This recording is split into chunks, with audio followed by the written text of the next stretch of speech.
Welcome to MMA Oddsmaker. I'm Nick Kalikas. Joining me today, I have Keefer and Damon Martin. Let's get started. Fight number 21 comes to us from UFC 161 in Canada. This time, a welterweight battle between Tyron Woodley and Jake Shields. This time, we're going to throw it back to Keefer first on this one.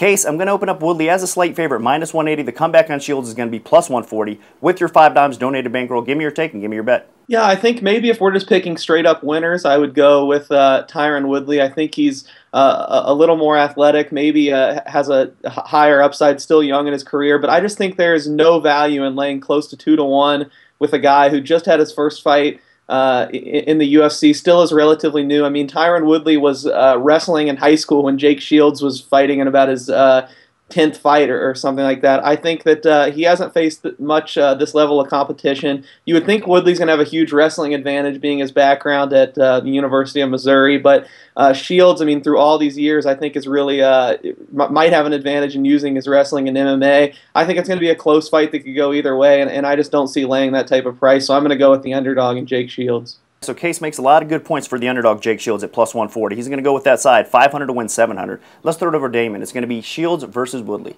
I'm also going to go with Jake Shields in this one. You know, I'm a big fan of Tyron Woodley, but I think a lot of people jumped on his train after he knocked out Jay Huron. And don't get me wrong, that was a really big win, but that's not the standard Tyron Woodley performance.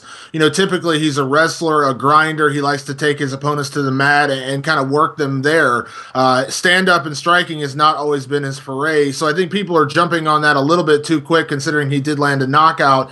You know, Jake Shields is a guy that outside of the Jake Ellenberger fight, you know, he's a guy who's not, you know, easy to land on the feet. He may not have the best stand-up in the world, but he's good at avoiding big strikes. And I think on the ground, his wrestling matches up really well with Woodley, the way that he shoots in for his double legs, the way that he gets in on guys really tight. And from everything I've heard and seen out of his training camp, you know, Jake feels like he's really comfortable back at 170 pounds. So I like his ability to get Tyrone on the ground. And then, you know, again, Tyron is a wrestler. He doesn't want to be on his back, and I think Jake is the guy that can put him there.